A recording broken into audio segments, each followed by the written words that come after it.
우리는 지금까지 계속해서 에베소서 말씀을 묵상해 오고 있습니다. 바울 사도가 이해한 복음을 함께 생각해 오고 있는데요. 바울이 이해한 복음의 핵심은 저는 누가 뭐라 해도 새로운 창조라고 생각합니다. 하나님께서 구약의 선지자들을 통해서 약속하셨던 것처럼 예수 그리스도 안에서 새로운 세상을 창조하셨습니다. 그래서 누구든지 그리스도 예수 안에 있기만 하면 그는 새로운 창조의 피조물이 되는 영광을 누리게 되는 것입니다. 그것이 우리가 예수님을 믿을 때 눈에 보이지 않지만 우리 속에 이미 실제로 발생한 일이 된 겁니다. 바울이 고린도 후서 5장과 갈라디아서 6장에서 사용하고 있는 용어를 빌리자면 그 일은 이미 우리 안에서 발생했습니다.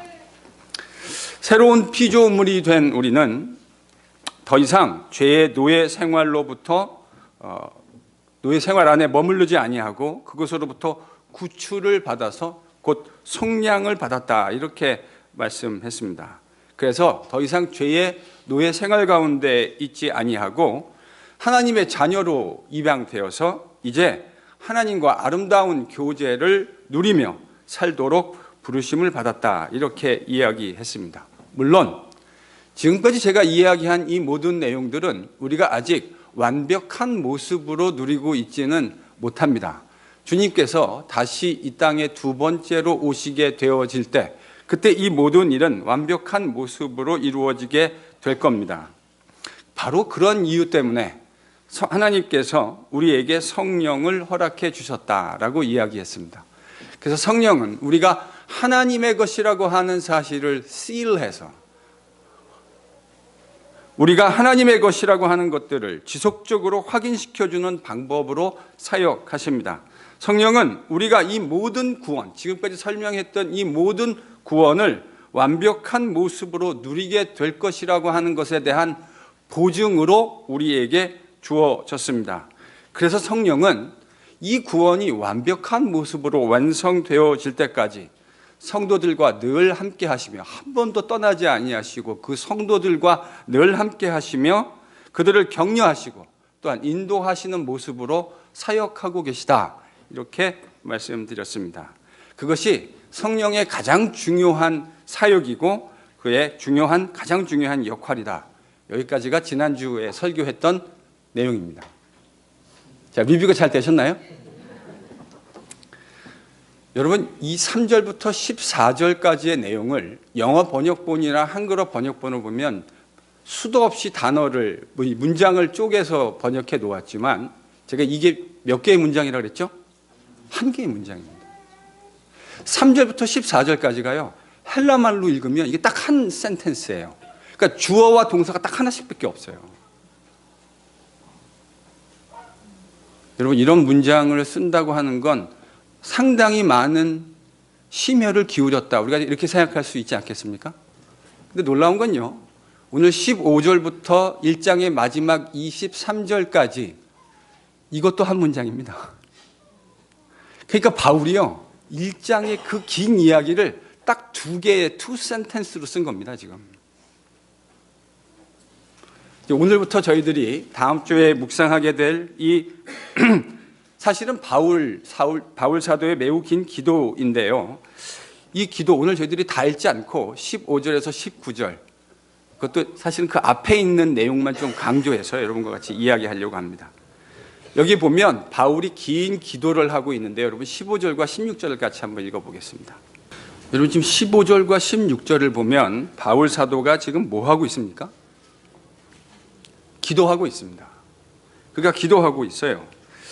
만약에 우리가 읽는 그 에베소서의 추정, 바울의 지금 이 상황을 추정하는 것이 맞다면 바울은 지금 로마에서 가택연금 상태에 있었을 겁니다. 여러분 가택연금이 뭔지 아시죠? 바울은 지금 아마도 로마에서 가택연금 상태에 처해 있었을 겁니다. 자기가 목회했던, 그러니까 바울의 인생에서 아마도 가장 긴 기간이었겠죠.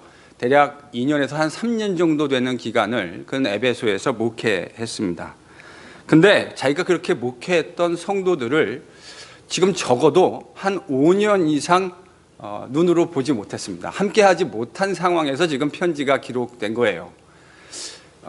가이사랴 빌립보에 갇혀서 수감돼 있었고, 거기서 로마까지 가는데 대략 또 1년이 걸렸고, 로마에서도 적지 않은 시간을 가택연금을 당하고 있었으니까 제가 생각해 봤을 때 아무리 적게 계산해도 최소 5년에서 한 6, 7년 정도 지금 바울은 에베소 교회 성도들과 함께하지 못했습니다. 바로 그러한 상황에서 바울이 지금 편지를 보내고 있는 거죠. 아마도 오가는 여러 인편들을 통해서 바울은 에베소 교회 성도들이 지금 어떠한 상황에 있었는지를 아마도 듣게 되었을 겁니다.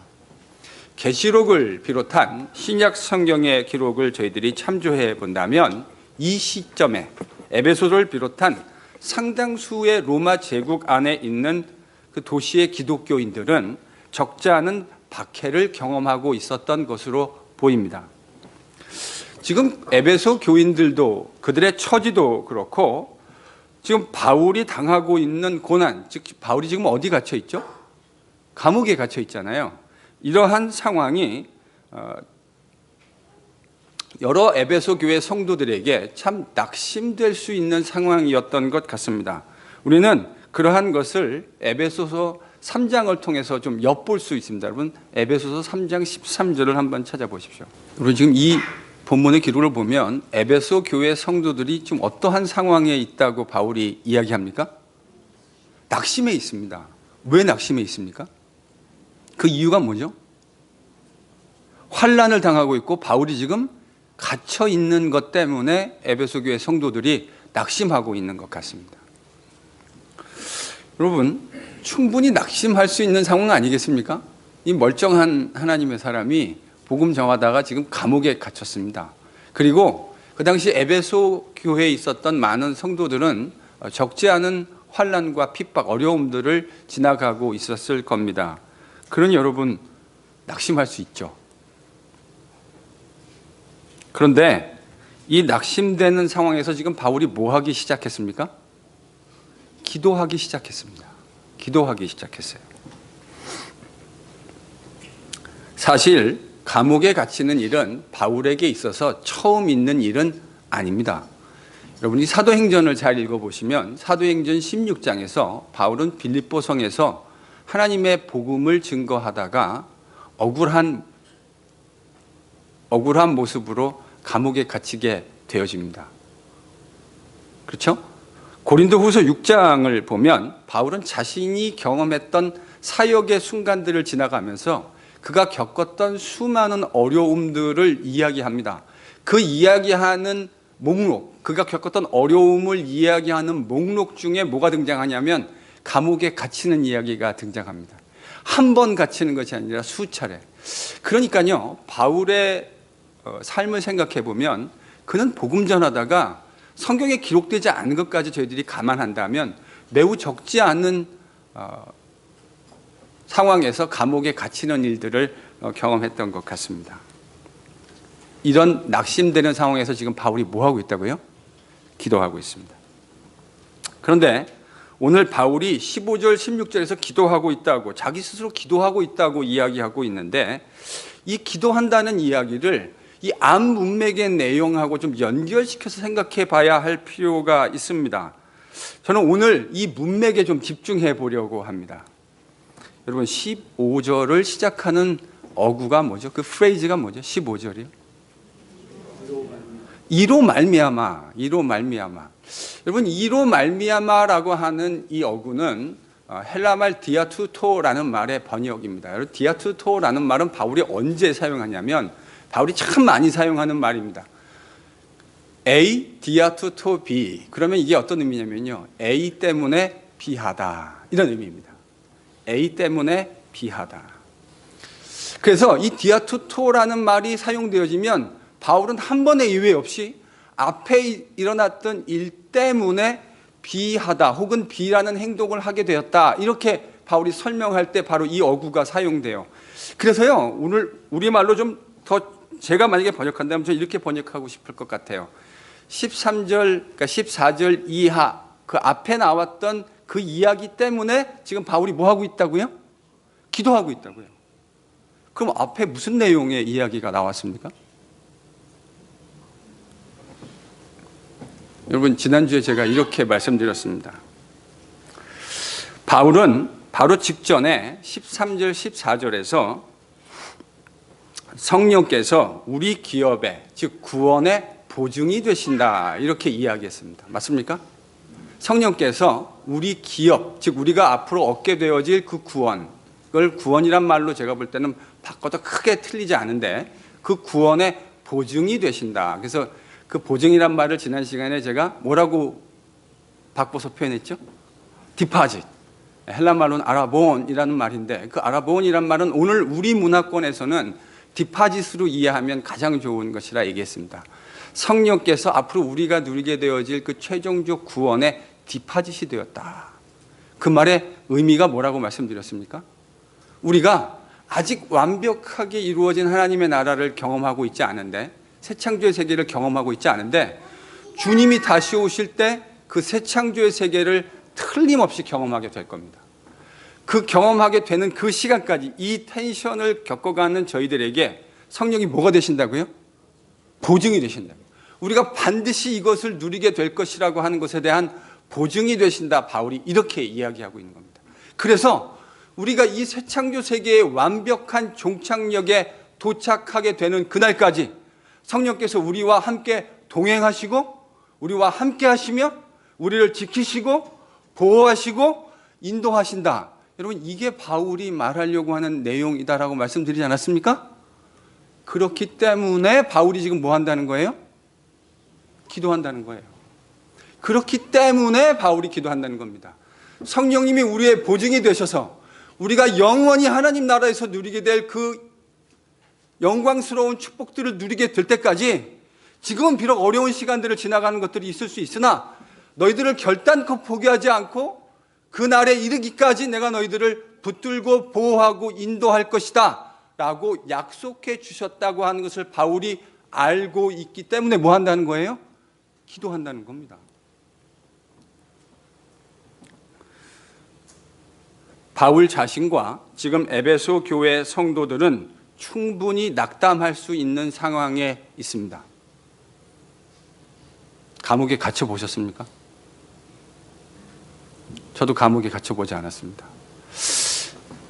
아마도 사람이 당할 수 있는 여러 가지 고난 가운데 인신을 구금당한다고 하는 것이 참 적지 않은 고난일 것이라 그렇게 생각합니다. 저도 감옥에 가보지 않아서 그게 어떤 건지 잘 모르겠습니다. 그러니까 어떤 분들이 이렇게 생각하시는 것 같아요. 바울이 지금 감옥에서 기도한다 그러니까 이렇게 얘기하세요. 감옥에서 할 게 뭐가 있겠는가. 그러니 기도하는 것이지. 이렇게 이야기하시는 성도들의 이야기를 제가 정말 몇 번 들어본 기억이 있습니다. 근데요, 흔히 우리가 오해하듯이 바울은 감옥에서 아무것도 할 게 없어서 지금 기도하고 있는 것이 아닙니다. 적어도 바울은 오늘 바울이 사용하고 있는 이 워딩을 잘 읽어보면 바울은 절대 그렇게 얘기하지 않았어요. 내가 지금 별로 할 게 없어서 생각하다 보니까 기도하게 되었다, 이렇게 말하지 않습니다. 바울의 워딩은 자신이 하나님께서 성도들에게 주시는 그 영광스러운 보증이 무엇인지 알고 그들과 함께 하시면서 그들을 지키시고 보호하시고 인도하실 것이라는 것을 알고 있기 때문에 디아투토, 내가 너희들을 생각할 때마다 너희들의 믿음과 너희들의 사랑의 수고들을 기억하고 하나님 앞에 기도하기를 그치지 않는다, 이렇게 그가 서술했습니다. 적어도 13절에서 지금 16절의 이야기를 한 문맥에서 연결해서 읽으면 사도 바울이 기도하고 있는 이유는 매우 분명해 보입니다. 그는 하나님의 인도하심에 대한, 성령님이 성도들을 붙들고 그들을 지키시고 인도해 가심에 대한 매우 확실한 확신을 붙들고 있었습니다. 그래서 뭐 할 수 있었습니까? 기도할 수 있었던 겁니다. 비록 자신과 에베소 교회 성도들은 매우 어려운 상황을 지나가고 있었음에 틀림없었지만 그는 그 속에서도 변함없이 신실하신 일향 미쁘신 하나님의 은혜를 깨닫고 있었기에 기도할 수 있었던 겁니다. 믿으실 수 있는 은혜가 있기를 바랍니다. 자, 그렇다면 바울이 기도했던 기도의 구체적인 내용이 무엇일까? 여러분 17절을 같이 읽습니다. 17절을 읽으면 지혜와 계시의 영을 교인들에게 허락해 주셔서 하나님을 알게 해달라, 이렇게 바울이 기도한 것처럼 들립니다. 제가 지금 뭐라 했다고요? 그렇게 들린다고요. 그럼 제가 무슨 얘기를 하려는지 아시겠죠? 그렇게 읽으면 별로 좋은 번역이 아니에요. 사실은 이렇게 들려요. 지혜와 계시의 영이라고 하는 수단을 통해서, 목적은 뭐죠? 기도하는 목적은 하나님을 알게 해주십시오. 저희 말 성경을 읽으면 틀림없이 그렇게 읽게 되어집니다. 그런데 원문을 읽으면요, 바울은 그렇게 말하지 않았어요. 바울은 어떻게 얘기했냐면, 제가 직역을 하면 좀 이렇게 직역해 보고 싶습니다. 하나님에 대한 지식 가운데 지혜와 계시의 영을 허락해 주십시오. 바울은 이렇게 기도했습니다. 여러분, 뉘앙스가 조금 다르죠? 이 말을요, 한국말로 제가 직역을 한다면 이렇게 직역하겠어요. 하나님의 그 지식 가운데, 하나님의 그 지식의 풍요함 가운데 지혜와 계시의 영을 좀 허락해 주십시오. 그러니까요, 아마도 나중에 저희들이 바울 사도를 만나게 되면 한번 물어볼 수 있을 것 같습니다. 에베소서 1장 17절에서 의도했던 게 뭐냐?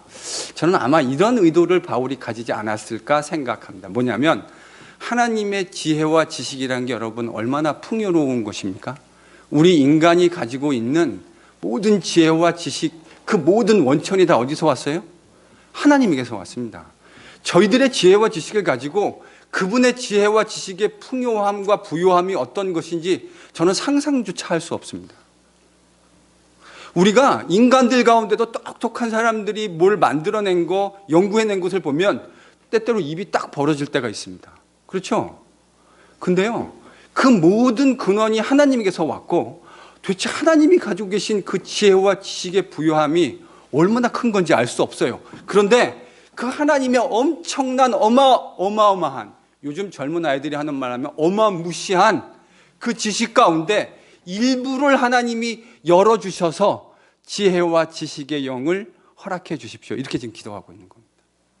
저는 이게 바울이 의도한 내용이라는 생각이 들어요. 그러니까요, 바울이 지금 이 어려운 상황을 지나가고 있는 에베소 교회 교인들을 생각하면서, 하나님, 저들이 이 상황에 매몰되지 않고 하나님이 가지고 계신 그 어마어마한 지식 가운데 지혜와 계시의 영을 저들에게 허락해 주십시오. 이렇게 지금 기도하고 있는 겁니다. 그러면 어떤 일이 벌어집니까? 여러분 18절, 19절이 그것을 설명하고 있습니다.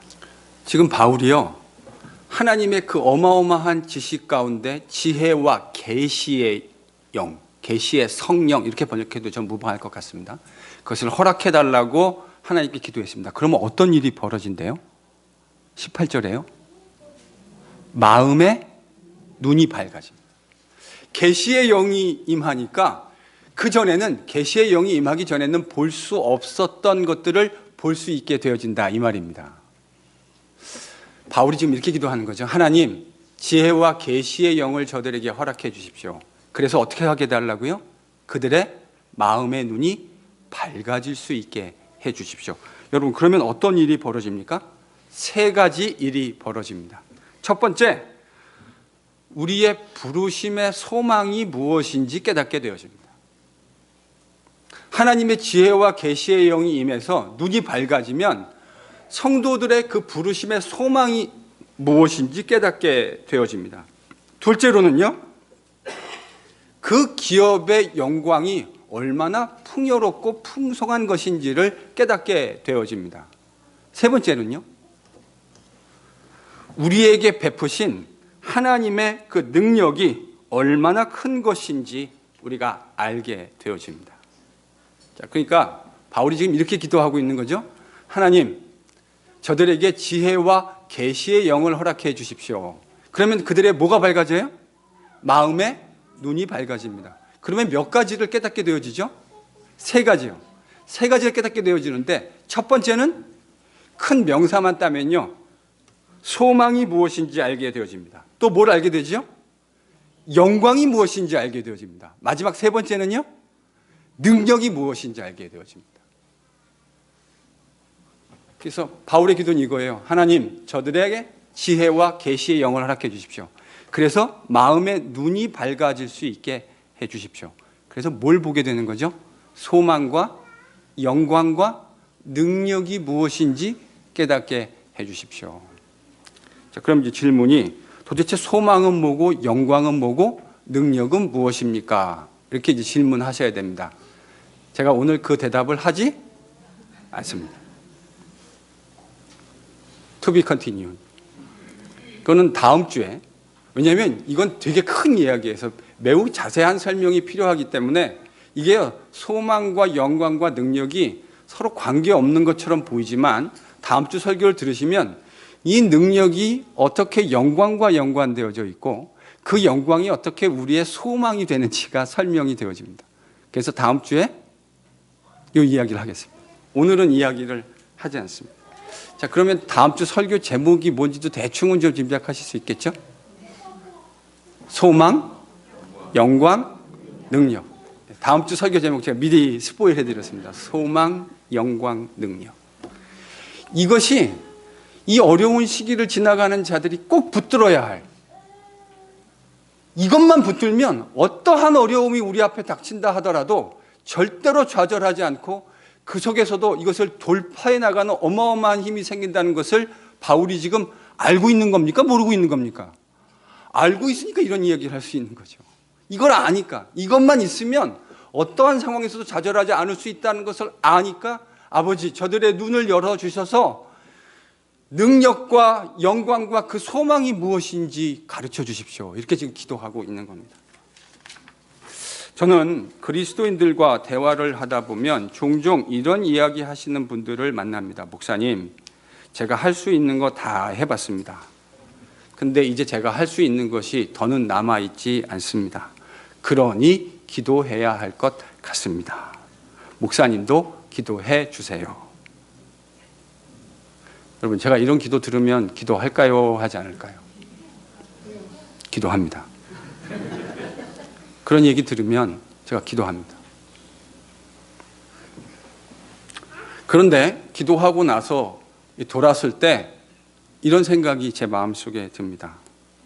오늘 본문을 가지고 생각해 보면 기도는 틀림없이 하지만 그 기도가, 이런 식의 기도가 그다지 건강하고 성숙한 성도의 기도 같지는 않습니다.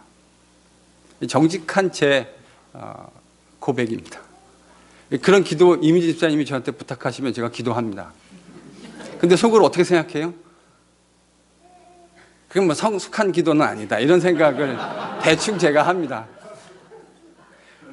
절대 여러분의 기도 제목을 가지고 목사에게 이야기하는 것 부담스러워하지 마십시오. 저에게 언제든지 받아해 주십시오. 저는 목사의 직업은 받아받는 직업이라고 규정하고 있습니다. 그래서 언제든지 여러분이 저를 받아하셔도 저는 절대로 그 받아받는 것 때문에 왜 이렇게 나를 받아하지? 라고 생각합니까? 안 합니까? 안 합니다. 저는 이렇게 스스로를 정해요. Pastors are meant to be bothered. 여러분, 그게 목회자가 해야 할 일이에요. 그러니까 저 받아하는 거 부담스러워 하시면, 권사님, 저 아까 받아하는 거 부담스러워 하셨는데 부담스러워 하시지 마세요. 언제든지 마음속에 있는 이야기를 목사에게 얘기해 주십시오. 제가 그래야 더 구체적으로 기도할 수 있습니다. 기도는 하는데요, 저는 그런 기도가 건강하고 성숙한 그리스도인의 모습이라는 생각은 좀 하기 힘듭니다. 적어도 오늘 바울이 이야기하고 있는 그 워딩을 생각해 본다고 한다면 더더욱 그렇습니다. 여러분, 그렇다면 오늘 바울이 이야기하는 관점에서 기도라는 것을 어떻게 정의해 볼 수 있을까요? 물론 정의라고 하는 것은 어떤 관점에서 정의하느냐에 따라 수도 없이 수천 개, 수백 개, 수만 가지의 기도의 정의가 나올 수 있습니다. 그런데 오늘 본문을 가지고 기도라는 것을 우리가 한번 정의해 본다면 저는 이렇게 정의해 볼 수 있지 않을까 싶습니다. 한번 들어보십시오. 비록 상황이 매우 어렵기는 하지만 성령께서 우리를 구원의 보증이 되셔서 그 어려운 어떠한 상황 속에서도 주께서 우리를 틀림없이 인도해 가심을 확신하고 믿기 때문에 그 변할 수 없는 하나님의 약속을 붙들고 하는 것이 무엇입니까? 기도입니다. 하나님께서 하신 그 약속, 하나님은 절대로 자신이 하신 약속을 변개치 못하시고 취소할 수 없으신 분인데, 바로 그 하나님의 약속을 붙들고 하나님의 존전 앞으로 나아가는 것, 그것이 무엇입니까? 그게 기도입니다. 지금 바울이 그런 마음으로 기도하고 있는 거예요.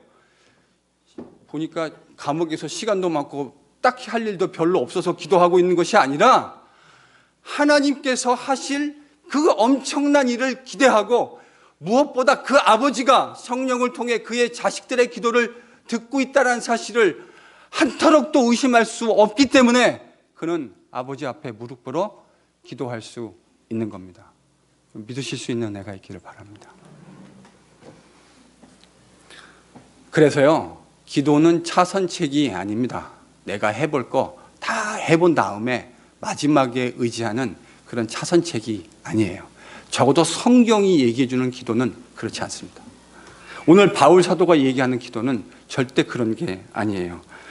기도는 성령의 인도하심을 믿고 확신하는 사람에게 있어서 가장 강력한 도구가 되는 줄로 믿습니다.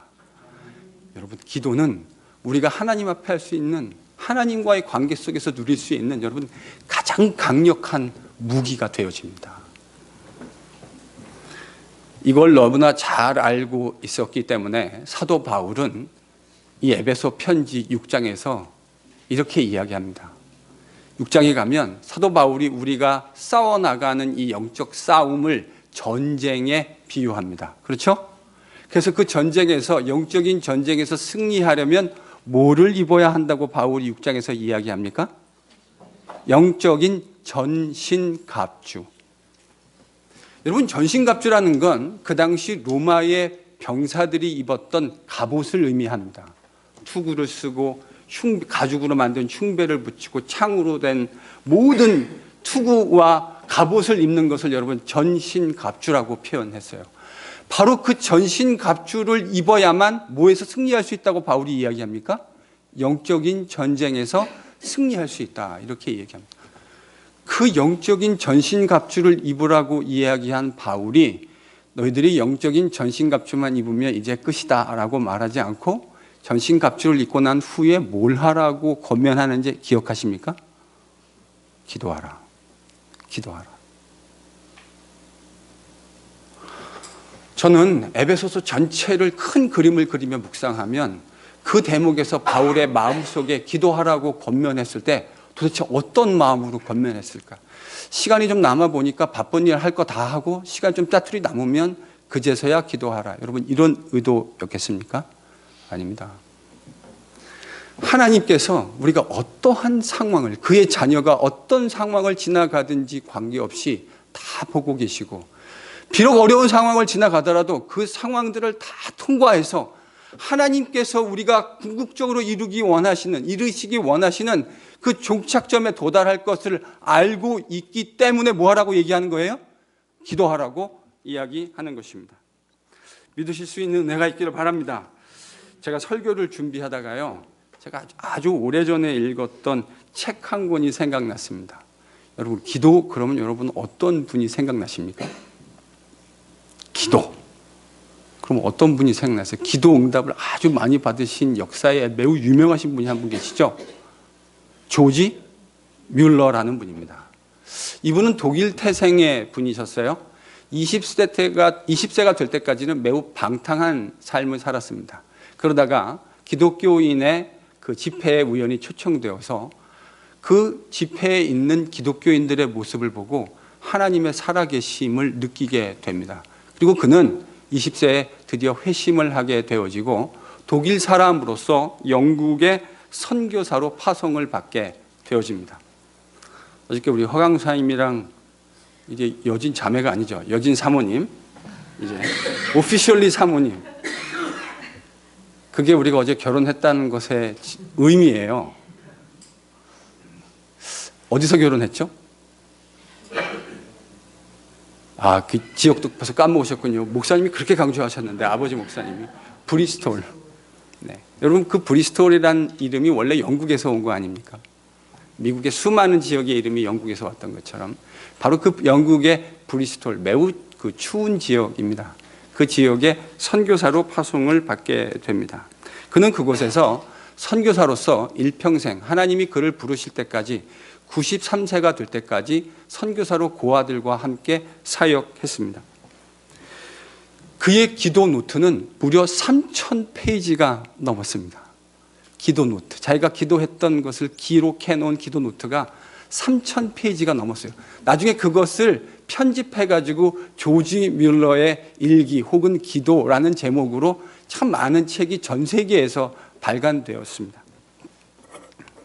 제가 그거를 대학 때 읽다가요, 이런 도전을 받았어요.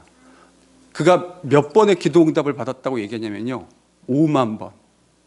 자기가 기록해 놓은 기도 응답의 횟수가 5만 번. 여러분, 하루에 하나의 기도 응답을 받았다 그러면 1년이면 몇 개가 되죠? 365개. 아니, 그러니까 하루에 하나면 1년에 365개. 그럼 도대체 5만 번의 기도 응답을 받으려면 하루에 몇 개의 기도 응답을 받아야 되는 겁니까? 그가 비교적 긴 인생을 사셨어요. 그러니까 많은 기도 응답을 받았다는 것이 이해가 되는데, 산술적으로 계산해 보더라도 5만 번이라는 기도의 응답은 저는 도무지 상상이 잘 되지 않습니다. 저 같은 범인은 범접도 못할 것 같아요. 근데 제가 그 책을 읽다가 대학 때 이런 마음이, 정말 마음에 불덩이가 뭐 하나 이렇게 확 올라온 것 같은 느낌을 받았어요. 그게 뭐냐면, 나도 제발 좀 이런 기도의 사람이 좀 되면 좋겠다. 일평생 주님하고 동행하면서 주님과의 그 친밀한 기도 속에서 주님이 내 기도를 응답해 주신 수많은 증거들을 가지고 있었으면 좋겠다. 그래서 저도 그 이후로 이제 제가 기록하기 시작했습니다. 저도 기도의 제목들을 기록했어요. 그 이후로. 그가 했던 수많은 기도의 제목들 가운데 제가 여러분과 하나 나누고 싶은 수많은 일기의 내용들이 나오는데, 그중에 딱 하나만 제가 여러분과 나누고 싶습니다. 그는 늘 그가 하나님의 말씀을, 아침에 일어나서 하나님의 말씀을 묵상하고 그 묵상한 말씀을 가지고 기도의 자리로 나아갔습니다. 그러니까 그는 말씀 묵상의 자리가 자연스럽게 기도의 자리로 변화되는 삶을 평생을 살았어요. 그는 늘 하나님의 말씀을 붙들고 기도했습니다. 마치 오늘 본문에서 바울이 하나님의 그 약속과 말씀에, 선한 말씀에 근거해서 기도했던 것처럼 조지 뮬러도 하나님의 말씀을 붙들고 기도했습니다. 때는 바야흐로 1857년 12월 31일 매우 혹독하게 추운 브리스톨의 겨울 밤이었습니다. 고아원에 증기 보일러가 터지고 고장이 났습니다. 그래서 고아원에 있는 많은 아이들이 벌벌 떨고 있는 상황이 되었습니다. 새 것을 사려면 대략 한 달은 좋게 걸린다고 하는 이야기를 동료에게 들었습니다. 이것을 고치려고 해도 파트를 구하고 레이버를 하고 고치는데 좋게 일주일은 걸릴 것이라는 이야기를 들었습니다. 지금 몇 월 며칠이라고요? 12월 31일.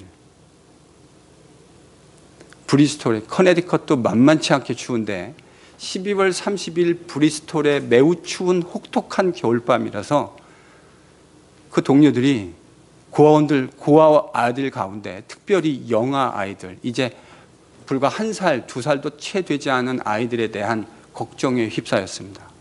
이 이야기를 듣고 조지 뮬러 목사님은 그가 늘 하던 대로 예배당에 기도하는 자리로 나아갔습니다. 그는 그 자리에서 주님의 말씀을 붙들고 밤이 새도록 기도했습니다. 그가 붙들었던 말씀은 시편 68편 5절의 말씀이었습니다. 여러분 한번 펴보실까요?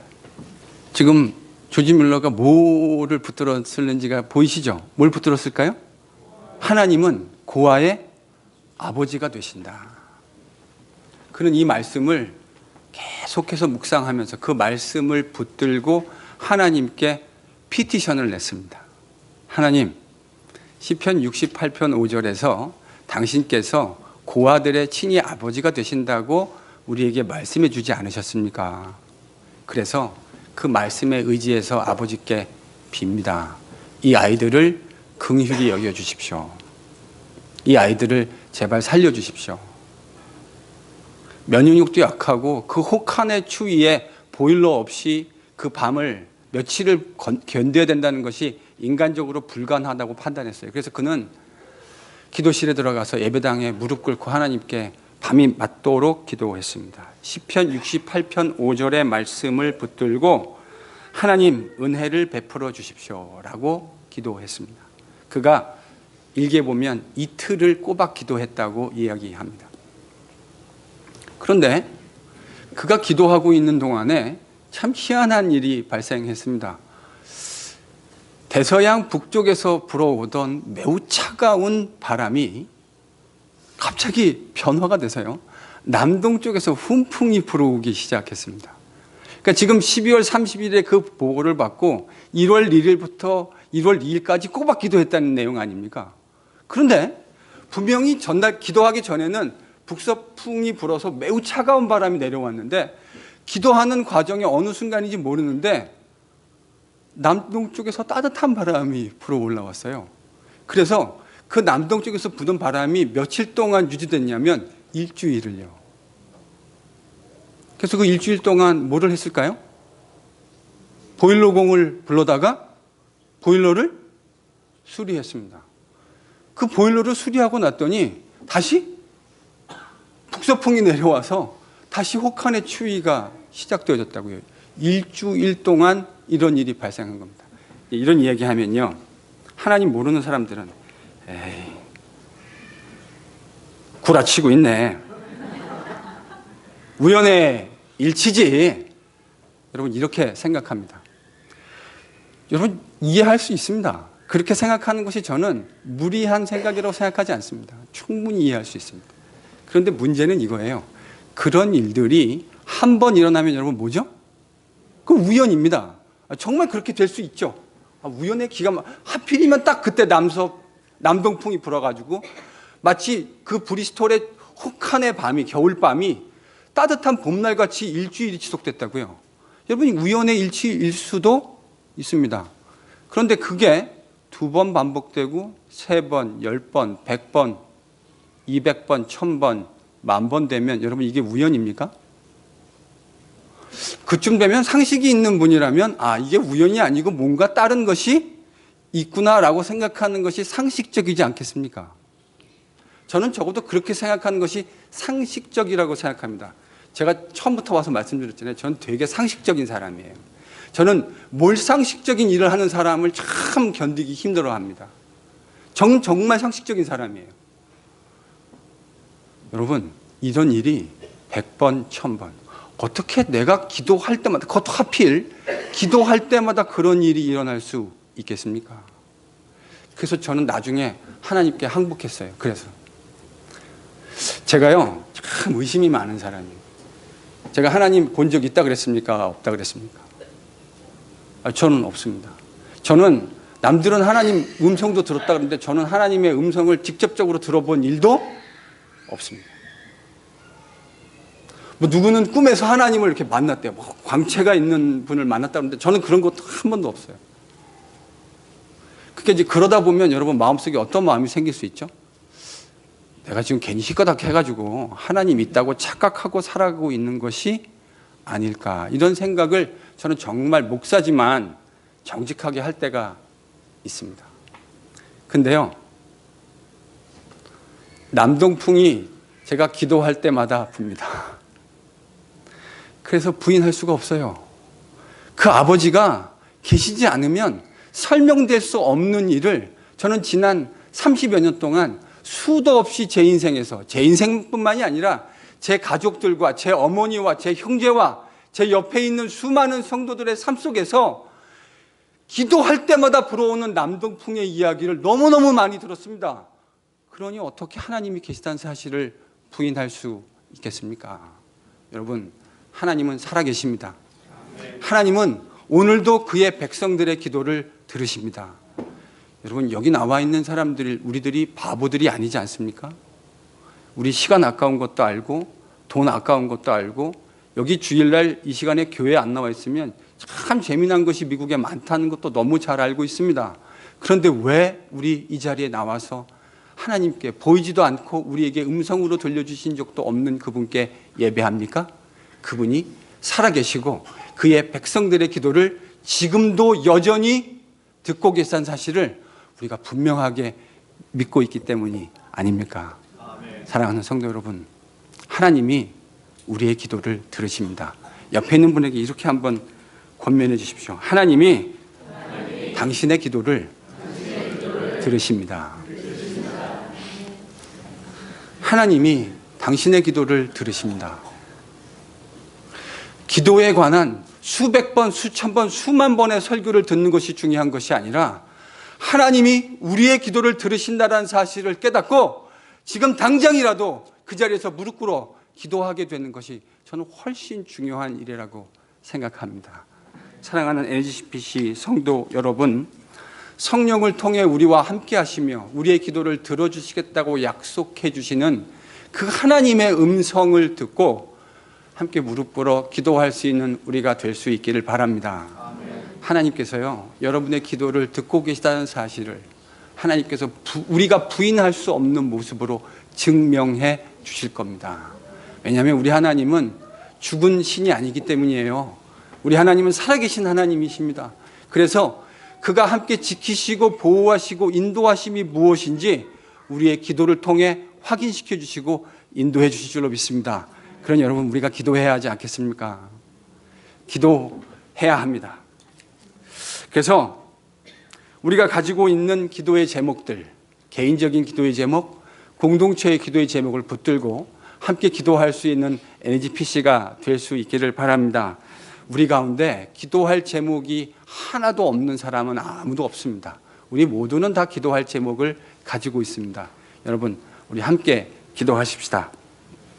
그래서 목사로서 하나 좀 제안하고 싶습니다. 이 제안이 뭐냐면, 제가 이 제안을 오래전에 사실 하고 싶은 충동이 제 마음속에 있었는데 제가 한 6개월을 묵혔습니다. 뭐 했다고요? 제가 이 이야기를 성도들에게 6개월 전에 하고 싶은 충동을 아주 강하게 가졌는데, 그러니까 뭐 한 거죠? 6개월을 제가 참은 거예요. 기도하면서. 제가 그랬잖아요. 제가 어떤 생각이 떠오르면 바로 여러분들에게 이야기하지 않는다고 약속해 드렸잖아요. 제 안에 지금 이게 최소 6개월은 묵은 생각입니다. 그럼 뭐를 말하려고 이 양반이 이렇게 뜸을 들이나? 사실은 이 동산지기 저랑 같이 하셨던 분들은 아십니다. 저희들이 몇 시에 같이 기도했죠? 9시에. 그래서 우리 동산지기 분들은 14분은 9시에 같이 저희들이 늘 함께 기도했습니다. 그래서 저희들이 까먹을까 봐 타임키퍼를 한 명 정해가지고 단톡방에 뭘 보내라 그랬죠? 9시입니다. 기도할 시간입니다. 여러분, 한국에 예전에 사셨던 분들은 MBC에서 9시가 되었습니다. 어린이 여러분 잠자리에 들 시간이 됐습니다. 했던 것처럼 9시에 성도들하고 함께 같이 그 동산지기들과 같이 기도의 제목들을 가지고 기도했습니다. 기도하는 과정에 제가 이렇게 기도했어요. 하나님, 주님이 우리와 함께 하신다고 하는 많은 증거들을 좀 보여주십시오. 근데 정말로요, 저희가 그 기도를 시작하고 난 후에 하나님이 우리와 함께 하신다고 하는 내용들을 저희들이 기도를 통해서 참 여러 개를 확인할 수 있었습니다. 맞죠, 김병희 집사님? 제가 지금 거짓말하고 있는 게 아니죠. 맞죠, 정선아 집사님? 예수 집사님 어떻습니까? 맞습니다. 저희가 참 많은 기도의 응답을 받았습니다. 이게 잘 될까? 크고 작은 우리 인생의 기도의 제목들을 붙들고 주님께 기도했는데 어쩌면 그렇게 신실하게 하나님은 마치 기다리셨다는 듯이 우리의 기도를 다 신실하게 응답해 주셨습니다. 그래서 이제 여러분들에게 제안하겠습니다. 몇 시에 기도하자고 제가 말할 것 같습니까? 9시에. 우리 9시에. NGPC 공동체는 9시에 함께 기도하는, 제가요 이걸 율법적으로 하자는 거 아니에요. 그러니까 막 하이웨이 지금 운전하고 있는데 9시 됐으니까 어떡하지? 기도해야 되는데 차 세워. 이런 말이 아닙니다. 편안하게 하세요. 율법적으로 하자는 말이 아니라 적어도 우리 공동체는 9시가 되면 함께 기도한다고 하는 것들을 저희들이 같이 느낄 수 있었으면 참 좋겠어요. 제가 참 복됐던 게 9시가 되니까 제가 어떤 마음이 드냐면, 와, 적어도 우리 교회에 지금 14분이 나와 함께 기도하고 있겠구나. 딱 9시 딱 요이땡은 아니더라도 9시가 되면 우리가 함께 기도하겠구나라고 하는 생각이 드니까요. 갑자기 막 천군 만마를 얻은 것 같은 그런 용기가 딱 생기는 거 있잖아요. 어떤 일이 오더라도 버텨나갈 수 있어. 여러분, 기도를 하면 그런 일들이 일어납니다. 하나님께서 우리와 함께 하신다고 하는 것들을 깨닫게 되는 일들이 하나님께서 분명히 증거로 주시는 줄로 믿습니다. 그 기도를 통해 하나님께서 여전히 자신의 새 창조의 백성들과 함께 교제하고 있다는 사실을 확인시켜 주실 겁니다. 여러분, 우리가요, 아직 완벽한 모습으로 새 창조의 세계를 경험하고 있지 못합니다. 그렇죠? 그거는 주님이 다시 오실 때 완성될 거라고 얘기했죠. 저는 바로 이 시기, 이 아주 특별한 시기에만 기도가 의미가 있는 것이라고 생각합니다. 왜 그럴까요? 주님 오시면요, 이제는 더 이상 그렇게 골방에 들어가서 우리 김 집사님 맨날 새벽기 때마다 저 음악 틀어주시고 그리고 기도하게 하는데 그럴 필요 없습니다. 컴컴하게 해놓고 기도하지 않아도 돼요. 왜요? 아니, 눈과 눈을 마주 보고 주님 앞에서 같이 이야기하게 될 거라고요. 그러니 무슨 기도가 필요하겠습니까? 그냥 이야기하면 되는 거죠. 그리고 그렇게 기도해야 할 그런 어렵고 힘든 내용들도 별로 지나가게 되지 않을 거예요. 하나님이 만드신 세상에서는, 완벽한 그 세상에서는 우리가 정말 감사함으로 주님과 함께 교제하게 될 겁니다. 그러니까 뭐가 필요 없어질까요? 기도가 필요 없죠. 이 기도라고 하는 건 이미 시작되어진 새 창조의 세상, 그러나 아직은 완성되지 않은 새 창조의 세상을 지나가는 백성들과 하나님이 함께 나누시는 교제의 장입니다. 그래서 그것이 완성되는 날까지 유효한 모습일 거라 저는 추측합니다. 성도 여러분, 그 새 창조의 세상에서 우리가 완벽하게 주님과 교제를 누리게 될 때까지 하나님은 이 땅에서 우리와 함께 기도를 통해 만나고 교제하시기를 원하십니다. 그 기도의 자리로 함께 나아갈 수 있는 우리가 될 수 있기를 바랍니다. 그 자리에서 LGPC는 그의 백성들과 함께하며 그의 기도를 들어주시는 하나님의 풍성한 은혜를 누리게 될 겁니다. 이 귀한 은혜가 여러분의 삶에 함께 하시기를 예수 그리스도의 이름으로 간절히 축원합니다.